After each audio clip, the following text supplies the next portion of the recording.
everybody. Welcome back to the Film Buds podcast. This is episode number 160, and my name is Henry. And I'm Paul. And this week, as we teased last week, we're joined by another friend of ours from UNC Greensboro, where many of our guests are from, Nick Delgadillo. Hey, Nick. Hello. Hi. How you doing, man? I am indeed here in Charlotte, North Carolina, where it's been rainy and cold for a long time, but better off than a lot of the country right now, thankfully. Yeah. We'll see how it goes. Well, this week we have a review of Judas and the Black Messiah, which is now on HBO Max. And then Nick here might tell us about some of his virtual experience at the Sundance Film Festival, which he's been covering in capacity of sorts. And so then if we have time, we might get to some other stuff, but it all depends on how long that goes. So thanks again for joining us. Well, Thanks so much for having me. Yeah, man. Anytime. How's it going, everybody? We're here. Yeah. I'm doing pretty well. Did some yard work today, found out that the short story that I submitted didn't make it further, but that's part of the process is, just getting it out there and trying your hand with it. So, but I'm doing pretty well, all things considered. Yeah. Nick, since you are a first-time guest, would you like to maybe tell the listeners a little bit about yourself, perhaps your background in film, biggest hopes, dreams? So my name is Nicolas Delgadillo. I was born in Half Moon Bay, California, which is like a half-hour drive from San Francisco. I was born in the city. Whenever I say where I'm from, people ask if I surf. No, I wish. I moved to Charlotte when I was 6 years old, being me by myself. No, my dad moved us out here. I've lived here most of my life. I spent some time, like you said, up in Greensboro. I've lived in Florida for a little bit. This is just where I've ended up, and I'm pretty okay with it. I've got a wife, got a dog, I've got a new baby. It is pretty sweet. But who cares about all that? We're going to talk about the movies.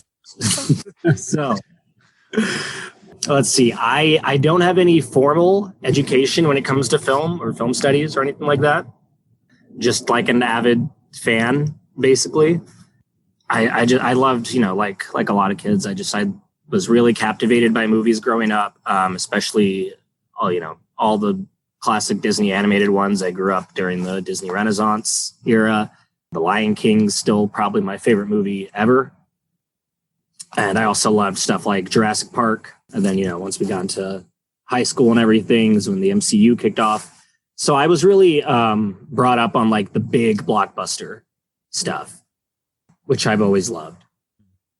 And a few years ago, I think like four or 5 years ago, I was like, I really want to try and figure out what to do. I feel like so many of us have so much information and knowledge in our heads and no real way, like no practical way to like make use of it. Like I have no idea how to do my taxes, but I could tell you like every character and the actor who plays them in the Marvel universe.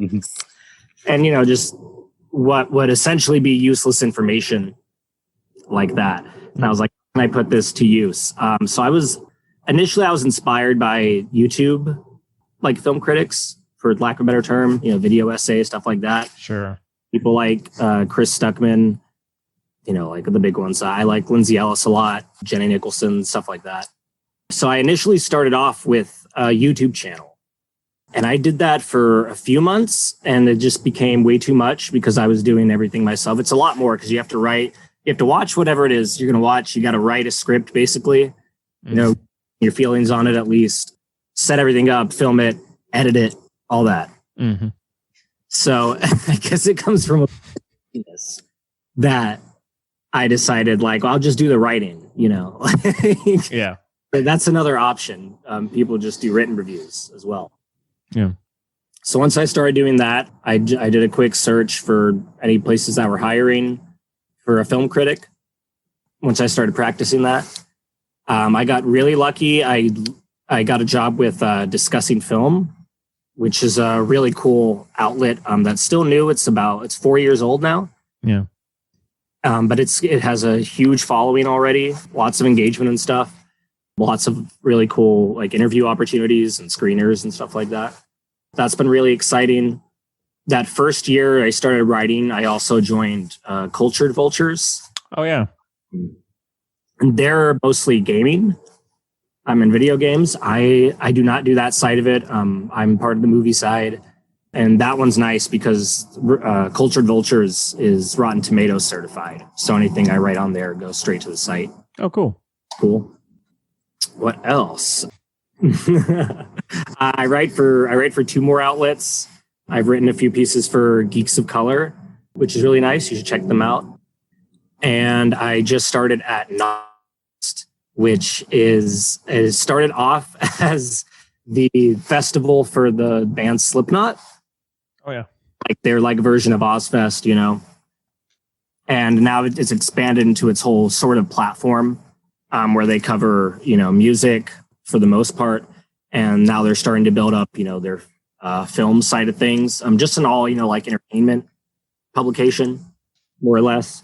Really cool. I do a weekly streaming guide over there. And as you mentioned, I just covered Sundance, which is my first. I've covered one festival before, but this is my first major festival. Sweet. Very cool. Yeah. That was a lot, and I'm so sorry. Oh, you're fine, man. You're fine. That's what the show is all about. Well, cool. Well, I guess we do have a lot to talk about. Should we, anything else you guys want to mention before we get to it? No, I guess just for a real quick bit of background, I've known Nick for a decade now, officially, and I was also the best man in his wedding. So it's currently an episode of a bunch of very connected people, all the way back to high school, college, and more. Yeah. All right.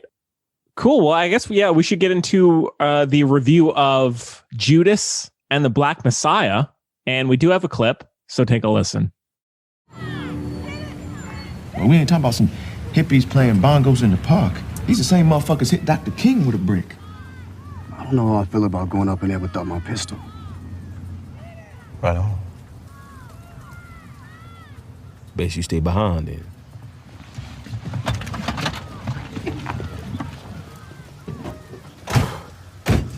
This place may be 2-3 times as many of us. Well, they might think it's easy to throw out the white trash, but they better fucking burn it.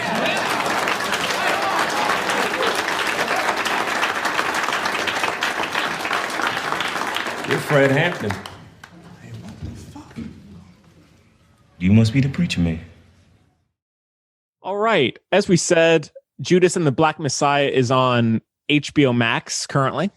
And it stars Daniel Kaluuya, Lakeith Stanfield, Jesse Plemons, Dominique Fishback, Ashton Sanders, Martin Sheen. Am I forgetting anybody big? No. Jesse. Right. Yeah. Oh, you already said him. No, yeah, you're fine. All right. So the synopsis here, IMDb synopsis. Bill O'Neill infiltrates the Black Panther Party per FBI agent Mitchell and J. Edgar Hoover. As party chairman Fred Hampton ascends, falling for a fellow revolutionary en route, a battle wages for O'Neill's soul. Nice. Not my favorite. A little wordy, but not the worst we've had.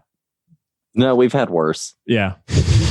Synopsis from IMDb or IMDb, yeah. So, okay, well, I guess, Nick, again, since you are a first-time guest here, would you like to kick things off? Sure. So I saw Judas and the Black Messiah at its Sundance premiere. A few critics had already screened it a few weeks earlier, so it's not like we were the very first ones to see it. But it was still, a whole thing. It was announced like last second, like a week or so before the festival officially kicked off. So it was a nice surprise, and it was one that I immediately was like, I definitely going to watch that one. Yeah. Yeah. And I loved it. I think this is a really great movie that kind of, I don't want to say subverts, but it really revitalizes the biopic kind of genre, because it's not an entirely conventional biopic, probably just for the subject matter itself, the figure that it's covering. If you hear my dog screaming, I'm so sorry. It's all good. It adds to the ambiance. I loved it. I think what really drew me was the cast. I love Daniel Kaluuya. I love Lakeith Stanfield a lot. And so I was immediately intrigued by that, as well as like the obvious relevancy. It's kind of redundant to say a topical movie or a timely movie right now. But it very much is. I don't know. I'll jump in. Trying to think of like specific avenues. Sure. Paul, what do you think, man? No, I absolutely loved it. I mean, our government, has, in particular, the national security, intelligence wing, has a history of behaving badly. And I think that a lot of people really don't realize just how deep that goes into our history and how deep that goes into the history of like the civil rights movement. And so I think that it's a great movie, especially, right now when, over the summer you did have incidences of, shady government arrests happening, at Black Lives Matter protests. So I think that it's super timely. This is hands down, I think, my favorite Daniel Kaluuya performance. And I've loved him in everything that I've seen him in. Mm-hmm. But he came in and he took charge of that screen, like he dominated it. And so this is probably my favorite performance of his. I love that it's a cast of, faces that I haven't seen. I loved the soundtrack of the movie. Honestly, there's really not a lot that I dislike about this movie. Anything that I dislike is at a certain point for me, probably like nitpicking. Sure. How do you feel, Henry? Well, I agree, like, about what Nick was saying with like calling something like timely or relevant. It's like these issues have really always been going on, so it doesn't make a whole lot of sense to call it that, and it's just that these movies kind of bring them back up as they should, and I'm glad that they do. In terms of the movie itself, I liked it. I don't think I liked it as much as you guys. I agree about Daniel Kaluuya. I think he's amazing. I think my favorite of his is Queen and Slim, which was great. And Lakeith Stanfield is awesome as well. I mean, he was in Knives Out recently, as well as some big other films. I love seeing them act, and I think they're great together. Overall, with films like this that are dealing with infiltration, which I love, like government infiltration, undercover films, I did find that the Lakeith Stanfield storyline was much drier and less interesting to me than the Daniel Kaluuya one, which is often the case with these kind of films. And so I thought it was very intense at times. It had a lot of interesting ideas, but there were points that I kind of would lose interest because I always kind of wanted to get back to Daniel Kaluuya, because not only his performance, but I think the writing was also stronger on his end than it was for Lakeith. And I think Lakeith Stanfield was great in it, but I think the writing kind of failed him. Yeah, that's definitely something that I agree on, which is interesting because I think William O'Neill, Lakeith's character, is intended to be the main character more so than Fred Hampton is. And I think what's really interesting to me is the way, can we get into spoilers now, or do you? Yeah, sure. Let's go for it. So spoilers ahead. Well, this is very minor spoiler, but how the movie ends with the actual interview with O'Neill. And when he's speaking in that interview and saying, at least I did something, like I wasn't like an armchair revolutionary. Like I had a point of view and I was like, I was involved and everything. only to then take his life like right after following that interview. I think it shows a really more conflicted person than that the script allows Lakeith to be. I think Lakeith does the best with what he's given there, but as far as what the actual character of O'Neill, I feel like it's kind of distant. I don't know what it is that he wants. Like I'm never sure what it is that he wants. Mm-hmm. At the beginning of the film, Jesse Plemons' character, when he asks him, how did you feel about the deaths of MLK Jr. and Malcolm X? And he's like, I haven't really thought about that. And I just feel like we needed more from that aspect. Like, what was his real point of view on things? Did he actually, and I know the whole point is to show that he's torn, between which side, ultimately, sell my soul to, for lack of a better term. Mm-hmm. But I feel like personally, we don't see enough of that conflict and get to know exactly what kind of person he is. And that's tricky because that's a very complicated person, like in actuality, like historical. So random aside, do you guys want to know like how he actually died? Please. Sure. Okay, because the movie makes it sound, I think, when you read like, that he killed himself, that it seems very much like he hung himself, he slit his wrists, he, shot himself, something like that. He died drunk in traffic. And so apparently it was like the night. What'd you say, Nick? Like more depressing. No, yeah. So the night that the documentary aired, Eyes on the Prize 2, he apparently like got drunk, was carrying on, became difficult to manage, and then was like out running in traffic and got hit by a car, and it was declared a suicide. And that's actually how Bill O'Neill left, and he was like 40, like even. And this is actually going into the movie. One thing that I kind of had an issue with was like, I think that they casted Lakeith, who does a good job, like, he does wonderful, and Daniel Kaluuya does a great job as well. But I think that they decided to cast up age-wise, and I think that it works for Kaluuya, but I think that it makes Lakeith's character a little bit more nebulous and weird because in actuality, he was like 17 at the time. That's the point I was going to bring up also. I think it hurts both characters. Mm-hmm. I think, again, Kaluuya's Hampton walks away like the stronger of the two characters, but yeah, I think it does a bit of a disservice to the actual story. And I understand why they have to cast big stars to get this thing made. And the director Shaka King basically like said as much. His first film was at 2013 Sundance, and like someone literally said that to him. Like it didn't go over well. He had two like basically unknowns as leads in that film. It was called Newlyweds, and they're basically like, yeah, like no one's gonna buy the film because no one knows. Like, you have like unknown black actors, you need famous black actors. And, he made a great point. That was obviously like, I don't know any of these white actors in a lot of these, like, that's the point of Sundance. Yeah. Yeah. But more to the point, by casting older actors, they lose one of the real gut punches of the story, which is just how young these guys. Fred was only 21 when he died. Said O'Neill was 17 when he got recruited. He was 20, I think, when Hampton was assassinated. Mm-hmm. Yeah. No, for sure. But yeah, so I think that the writing for that character was by far my least favorite. And Paul, I know you love him. I hate to say it, I am not really a Jesse Plemons fan. Oh no!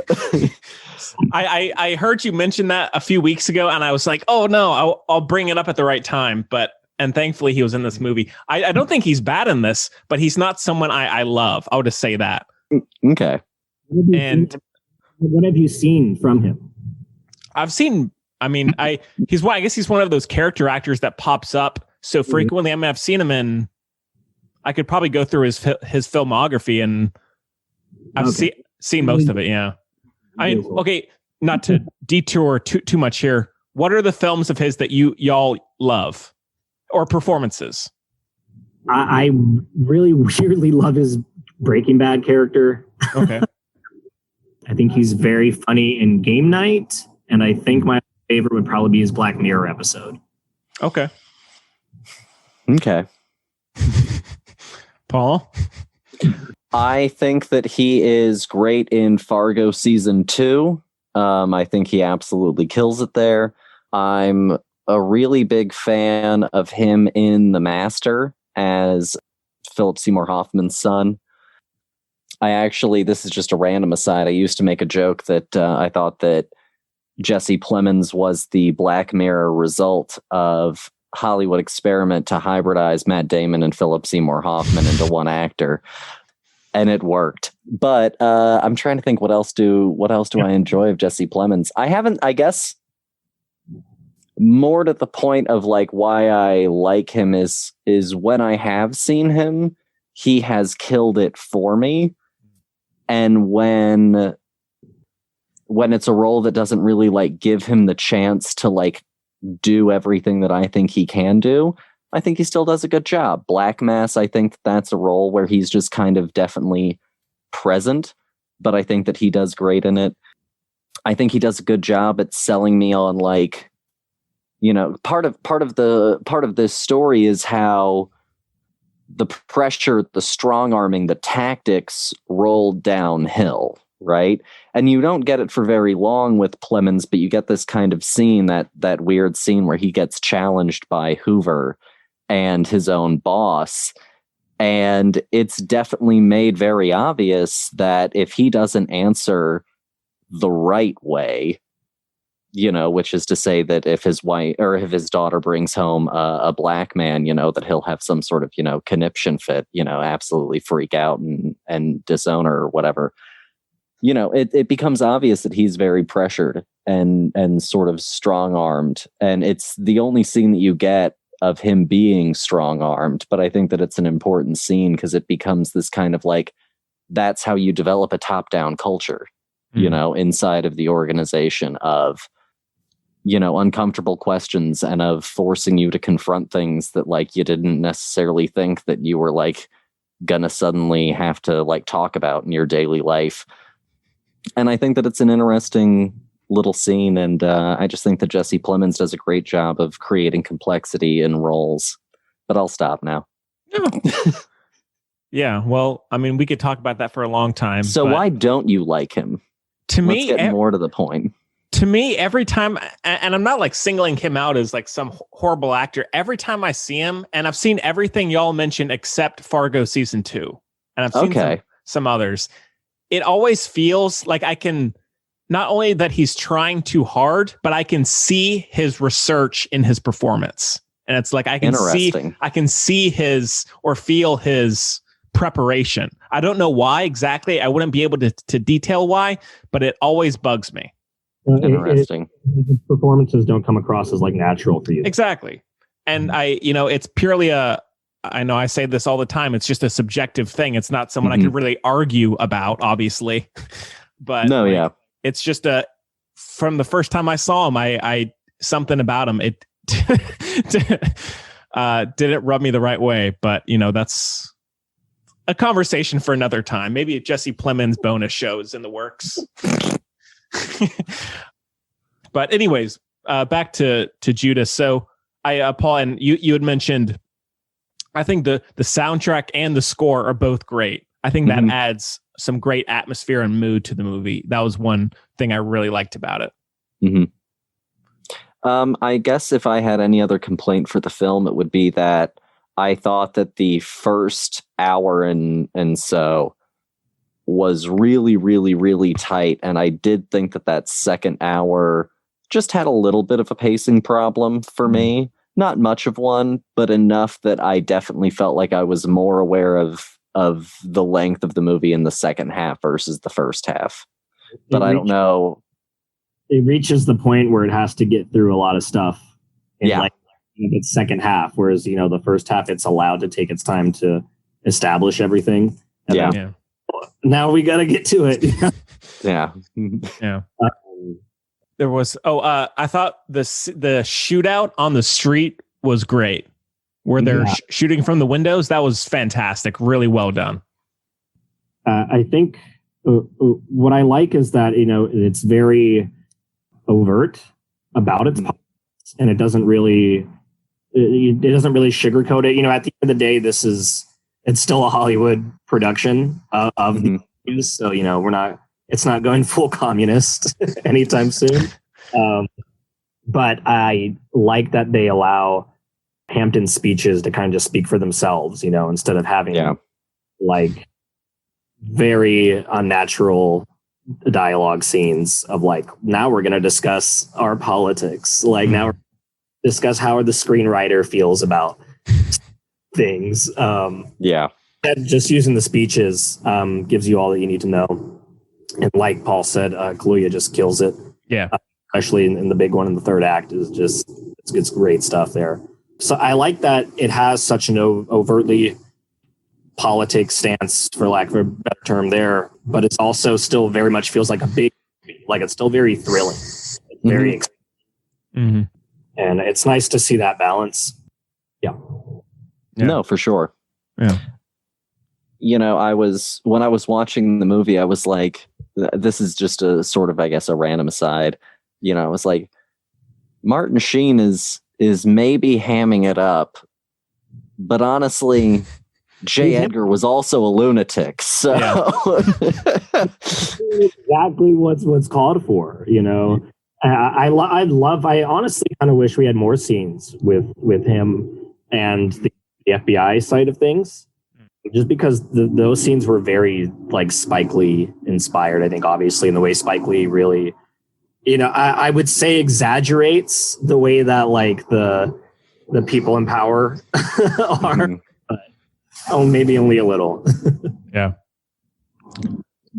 But no, I think, as I had said, Daniel Kaluuya is like, he as Paul, you had mentioned, he really like commands that screen so well. And I mean, he really does it in all of his performances, but he's really good and so natural in this. He's not like being very over the top caricature kind of revolutionary. He feels authentic as much as you could. Yeah. And, like I liked him in Get Out, but that's such a subdued, such a subtle performance. There's so much restraint happening in that character throughout that story, I think, that then suddenly just get to see him be this character who, walks up and goes, I don't need a microphone. Y'all can hear me, and just projects all the way to the back of the room, effortlessly. It's just it's wonderful to see an actor get to be able to do such a breadth of performance, because so often people get, pegged into just being particular things. I think it's easily like the one where he's allowed to go big. I feel like most everything he's been in so far has been pretty subdued as far as for the character, like you said. I really liked his performance in Widows. I was about to bring that up. That was great. So good in that he's given a little bit more. Yeah. All right. Well, anything else in particular about Judas and the Black Messiah, guys? I think it's a big testament to Shaka King, who like he's had one like kind of major film, which was a Sundance, his 2013 Newlyweds, and then he pivoted to television after that. So he hasn't really done anything like of this scale, of this with this like level of star power before.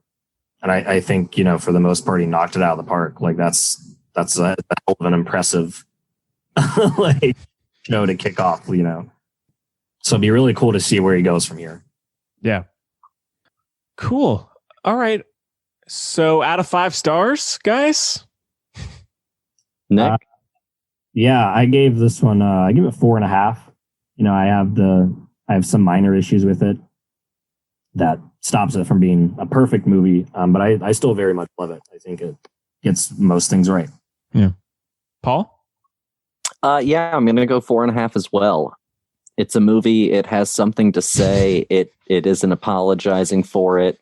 And like, I mean, it's a movie in the truest sense. You know, some of these movies that have come out recently that have obviously been like for streaming releases, they just don't have that quality. They feel like TV. This is a movie, and it's here to say something. It's here to try something, and I think that it does a great job. Yeah, Paul, it's not the little things. You know, I mean, one could match up to that. I wish I had been here for that one. Oh, yeah. Much more fun. Well, it's a four for me. So cool. All right. Well, I guess we can move on to the next big event. So Nick here, as we had said, he covered Sundance this year. I actually went and saw it. I was there back in 2017 and 2018. And I talked about it on a 2018 episode.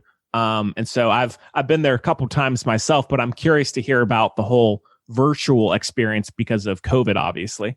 Yeah.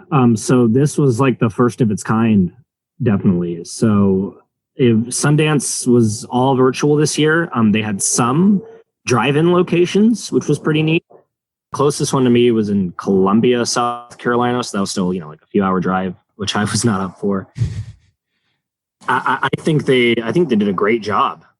I didn't really have any issues on my end. What they'd basically do, they had windows of time where there'd be like 3 or 4 films playing, and you would, reserve a pass for whichever one you wanted. And then when that time came, there'd be a little chat that would open up, and you could talk to all the other festival goers like 15 minutes prior to the movie showing.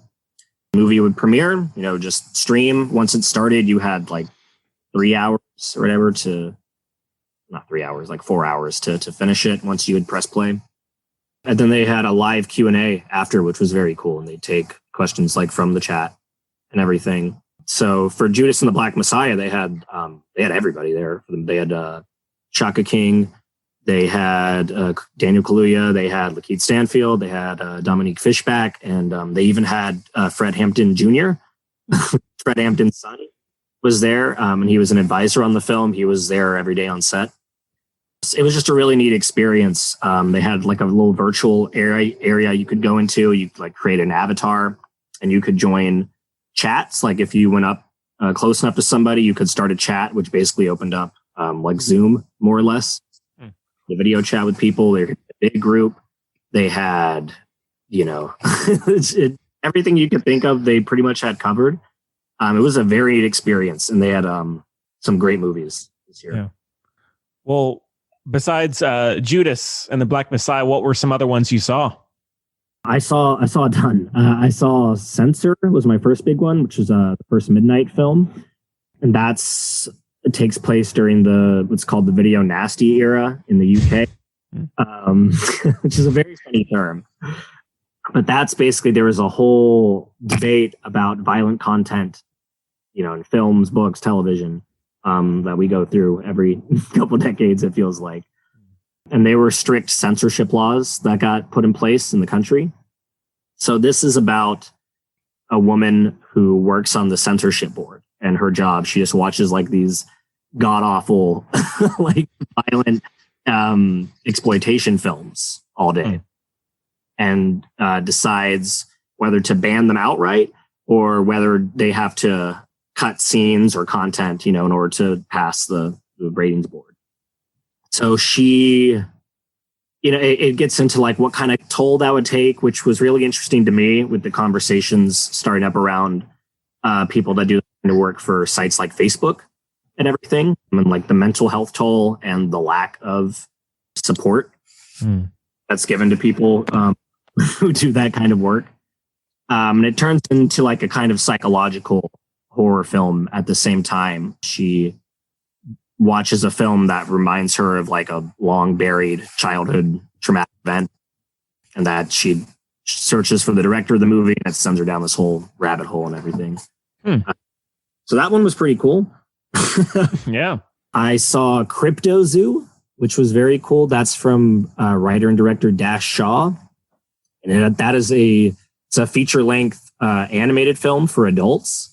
It's all hand-drawn animation, which is very impressive. Love that. It has Lake Bell, Michael Cera is in it as well. I cannot remember the rest of the cast. It is a incredibly ambitious movie.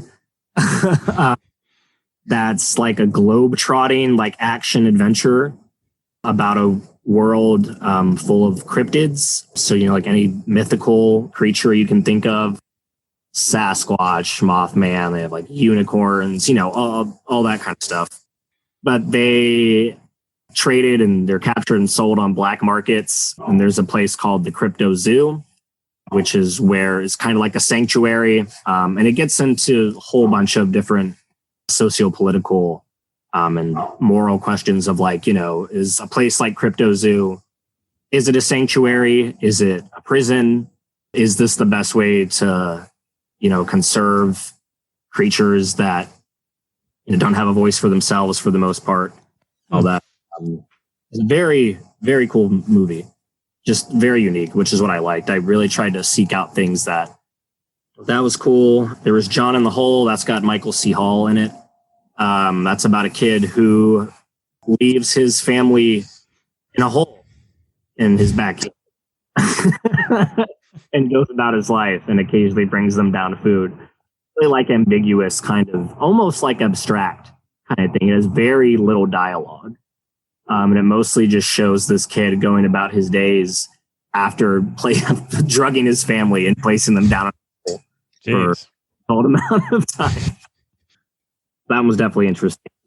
Conversations about, like adolescence and growing up presented in a very creepy and fun way. Sure. I don't know. Should I just keep going? Yeah, please. Yeah. There is on the count of three. That's, what is his name? Jared Carmichael, I think. He did the Carmichael Show on NBC. He's a comedian. He wrote and directed this. This is a debut feature. And I really liked this one. It's about two best friends who decide to take each other's life because they're both depressed and suicidal. Jeez. And so, another family film. Yes, another great family film. It ends up being a dark comedy though. So it's just too, it's all about existential dread. Really taps into like the feelings specifically in this country, over things. It takes it in a really fun direction where they decide they have like a day of like no consequences. And then they're like, we'll do whatever it is we want to do and take care of, this one last day. And then we're going to kill each other. And, it's a little bit absurd. It's very funny. Yeah. I liked it. It's heart also, obviously. The message is don't kill yourself. Yeah. Addictively, but I watched Street Gang, how we got to Sesame Street. Basically, about the making of Sesame Street. And they focus more on like the producers of the show. Normally it'd be all Jim Henson and all that group, but it highlights some of like the more unsung people that were a huge part of the of the creation of Sesame Street, which is always interesting to me. I really am interested in children's programming, whether it be films or television. Yeah, sure. So it's neat. If you don't know anything about Sesame Street, it's definitely interesting. To me, I feel like it didn't offer much new information. That's really my only complaint about it. And that's on me than them, I guess. A Wild Indian was a good one. That is about complicated. That's about like it's generational trauma specifically from white colonization. Wow. And it is about these two teenage boys living on a Native American boys living on a reservation. Life just isn't great there. One of them was the result of a teenage pregnancy, and both of his parents drink and are abusive. It's kind of like the toll on the kid's psyche that takes. And he ends up committing a horrible crime, and he ropes in his only friend there and helping him covering it up. And then it skips ahead in time, and the kid who committed, his name is Makwa, the kid who committed the crime now goes by Michael, and he's tried to cut ties, from most of his native heritage. And he lives like he has a white wife, he has a white child. He works in an office building. and everything. And his other friend, Teddo, who helped cover it up, was impacted by the event in a very different way. So when we catch up with him, he's getting out of prison. You know, he's covered in tattoos, stuff like that. So it's very interesting. And then wait, is this a documentary or a drama? Oh, sorry. This is a drama. Okay. So it's a fictional story. It has really great performances. Very dark movie. Yeah. There's not a lot of levity in this one, but it's great. I saw Passing, which was Rebecca Hall's directing debut. Right, yeah. She wrote the script as well. That's based on a 1929 novel from the Harlem Renaissance about two black women who are able to pass as white. One of them still lives her life as a black woman, and the other one has used it to basically craft this whole identity around her, where she pretends to be a white woman. So she's married to a white man who is very racist. It is like it's shocking, the scene where, you know, you learn the extent of his racism. It's like a jaw-dropping thing. Yeah. That's great. It's Tessa Thompson and Ruth Negga. It's shot in black and white. Oh yeah. And it takes its concept and it ends up being so much more than just about race. It's also about sexuality. It's about gender issues. It's about class. A whole bunch of different things there. That's a really, it's a much more subtle film. Really great dialogue, and everything. And Netflix picked that one up. Oh, cool. So they will have that later. I'll give you a couple more. Yeah, please, man. Yeah, you saw a lot. There was Mass, which was I think his name is Franz Kemp. He's best known. He's the stoner from The Cabin in the Woods. Oh, yeah. And this is his writing and directing debut. And this is another one that's not an easy watch. It is about two parents. One pair of parents lost their kid in a school shooting, and the other pair of parents are their kid was the shooter. Oh, geez. And it takes place a few years after the event, and both sets of parents meet in a church to just talk. And so it's almost 2 hours long. It plays out in real time, and it's just the conversation that they end up having. And as you can guess, it's full of highs and lows. I think what's really smart is it does its best. You know, it veers away as best as it can from the politics of it, because the point of the movie is to make it personal, and it's kind of to have the conversation that a lot of people in this country have been too afraid to have, which is the more like personal, emotional toll that these kind of events take on people. Yeah. And the sides from, both involved, tough watch. Good. Very Yeah. good. You really sought out the happy ones, Nick. I sure did, didn't I? Don't worry, because I also saw Prisoners of the Ghostland, which is Nicolas Cage in like a Mad Max. I'm going just off Mad Max, but there's like so much more going on. Yeah. I wish I knew how to describe it. So Nicolas Cage is a criminal, and he's hired to get this guy's daughter back, who's been captured. It's like a post-apocalyptic, very weird. And he is strapped to a suit that will blow up in 3 days if he doesn't get the job done. And specifically, they're attached to his testicles. Mm. So Very Nicolas Cage. Very Nicolas Cage. It's something. I don't really know how to describe it. It's from Sion Sono. He's a Japanese filmmaker. It was filmed in Japan. Cage flew over there. Whole deal. Yeah. That one's a trip. I wish I had more to say about that one, but honestly, the less you know, the more fun it is. Is it kind of like Mandy? No, it's not as serious. Is it more like the Transporter friend, or not Transporter, Crank? The Crank is definitely closer than Mandy. Okay. Yeah. It's very theatrical. Okay. For 8 for Silver is another one I saw. It's a werewolf movie. Ooh. Changes what a werewolf can both like look like. The design is very interesting, and how it takes the concept of a werewolf story and changes it so it's not a thing we've seen a million times before, where a man turns into a werewolf at the full moon and everything. It makes it more of a curse due to horrendous actions. And it's more ambiguous about it. Like the synopsis is just like there's a town besieged by a wolf, but it might not be a wolf. Very cool. It is good horror, really cool creature designs, ideas in that one. It's a period piece also. I think it takes place in Russia as well. Nice. I am almost done here. No, you're fine, man. I mean, I loved getting to go to Sundance those few years, and so it's kind of cool to hear about, because I heard a little bit about this year's festival, but I really haven't heard of any of these movies, so it's kind of cool to hear about them. Yeah, some of them are getting picked up by well-known.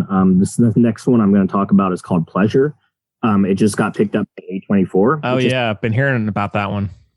This was one of my favorites. It might be my favorite. I don't know. This changes all the time. Pleasure is about a woman who comes from Sweden to join the porn industry. So she gets into the porn business. She moves to LA. And it is, I don't want to say like, because I have no other comparisons, like Devil Wears Prada almost, but with porn, it shows like the cutthroat business of that industry, and how, some people are friends, some people are, but it is, I saw the unrated version. I think A24 is going to release both a rated and unrated version. I would recommend the unrated version just to get the full effect, because it doesn't hold back in a lot of ways. There are depictions of very explicit things. It has the performances in are just fearless, not only for the content that's required of this movie, but also just like in the character. So her name is Bella Cherry, is the character's name. And, she goes from being a nobody to being a star, but it's being a star all it's cracked up to be, Mm-hmm. So it's kind of, it's a familiar formula in a way. But just like because of what it is, because of its subject and the way that it's presented with like nothing held back, really is really compelling. That was great. I also saw We're All Going to the World's Fair, which is a horror movie ish. That one is definitely more, artistic.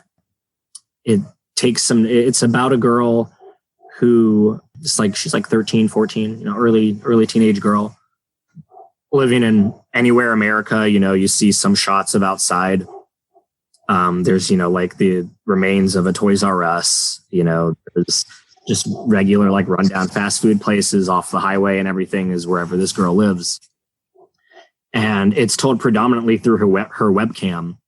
And she joins an online role-playing game called The World's Fair, which is you prick your finger with blood, you put it on the screen, and you watch a video, and people document like how it changes them. So some people go through like physical changes, some people go through personality, mental changes. And so it's pretty much that. It takes a lot of notes. It directly references Paranormal Activity. So it takes a lot of notes from that as well. The lead actress is amazing. It is very, very scary. It's very unnerving. It is much more about creating like a mood and an atmosphere than, jump scaring you or anything like that. Mm. Very, very cool stuff. Is this one, is it like Unfriended where it's all from the computer screen POV? It is mostly from a webcam POV. Yeah. Like not of a computer screen, but of this girl's bedroom. Okay. Yeah. And it's cool how it kind of creates the ambiance with just, the glow of the computer screen is like most lighting. Yeah. It's really cool stuff. There's a lot of different ways to interpret it. Yeah. That's awesome. That almost makes me think of like Cronenberg sort of body horror, or Kafka with the cockroach, and the metamorphosis, sort of weird, abstract, isolated people. And part of it definitely goes in both isolation in the digital age in general, and also, is more relevant because of COVID. Mm-hmm. And, it definitely deals on the feelings of loneliness and isolation like that. Yes. That's awesome. Pleasure almost to me sounded like Spring Breakers meets Boogie Nights. Yes. Yes. Now, what was the time frame of you watching all these movies? I don't recommend watching as many as I did. No. It was a bit overwhelming, so I think I'm going to pace myself better next time. Festival took place over about a week. It was Thursday. I think it was the 14th or I can't remember the exact name, but it was a Thursday to a Wednesday. Is what I worked. So the first film of the day would start at noon. And it was a film every 3 hours. So then you watch it 3, right. 6, 9, and then there's a midnight film. And at 7 a.m. the next day, you could do a catch up of whatever you missed the day before. You could pick one. And then after the awards ceremony, after awards were given out, you could watch the films that won awards as well. Like a short window of time where you could watch those. And what's funny is I didn't see either one of the movies that won the most awards, which were Hive and Coda, picked up by Apple. I didn't see either one of those. Maybe I'm just bad at picking. I like the movies I saw though. So yeah, but yeah, it was a ton of films over a very short span of time, and I basically just took as many notes as I could throughout. Some stuff I just enjoyed watching. Just take a break. Yeah. No, I remember when I went in person, and like I would schedule like 3 or 4 movies in a day. And after a few days of that, just get like burnt out. Even if it's a movie you want to see, it's like it was burnt out. I did. It's definitely easier with it being virtual, and you're just, I did Film Fest 919, which is in Chapel Hill. I did that 2 years ago. Oh no, I might break up again. No, I'm back. Okay. Very good. But I did that 2 years ago, and that was, I saw Jojo Rabbit, I saw Parasite, I saw Dolomite Is My Name. And it was definitely much more exhausting physically and mentally doing there in person. I only saw like 5 or 6 movies, if compared to like 24 or whatever I saw or something. Yeah. Well, cool, man. Well, I mean, thanks so much for talking about that. I mean, I've really heard so little about Sundance this year, so it's kind of cool to hear an insider's look. Yeah, it was a real great experience for me. Yeah, I think it was definitely a success. Yeah, cool. Well, I mean, anything else, guys, you want to mention or talk about, Paul? Quiet Paul? Yeah, no, I was just kind of letting y'all have that, I particularly wanted Nick here because I knew that he had done Sundance. And once I realized that Judas was like a movie that was out, it was on my radar. And then I saw that he was watching it for Sundance. So, I definitely wanted him on here for that insight and for that look into it. I mean, I don't, I guess, have anything else really to add to the show other than, artistic endeavors aren't always necessarily immediately fruitful, and you just have to keep trying at it. At Sundance, there were 2 movies that won a whole bunch of awards that got picked up by Apple. But at the end of the day, the movies that people will be talking about could be completely different movies. And we might, not really talk about the ones that won big at Sundance. So art's all about trial, error, failure and success. And so whether it's a podcast, a song, a poem, TV pilot, keep trying at it. Yeah. Yeah, man, it's well said. And also celebrate Black History Month. That was also one of the reasons that we picked Judas and the Black Messiah. Yeah. Is because me and my wife are doing Black History Month all month long for our date nights. So that's awesome. Mm-hmm. Cool. So I guess that about does it for the show this week. Now, next week, I realized, I was horrified to see is it Kong or Justice League that's coming out next week? Next week, you and I are actually sitting down with. That's right. Yeah. Thank God. Next week, you and I are sitting down with Allison Pierce, hopefully, to talk about Salem's Lot. She's a film critic, writer, essayist, theorist. She's got a book out called Women Make Horror. And so we're hopefully going to be able to sit down, talk with her, and talk about Pet Sematary, the original Pet Sematary from 78, I think, 78, 79, something like that. Yeah. Yeah, we reviewed the remake around Halloween last year, so it would be cool to get both sides of the story. Yeah. Well, cool. Yeah. Well, thank God. We'll skip whatever's coming out. Actually, I was also going to say, Nick, what were you saying? I was saying I think both those come out next month. Justice League and yeah. Oh, wait, we're only in February, aren't we? Mm-hmm. Oh, thank goodness. Oh man, Nick, thank you. Oh gosh, I have a month.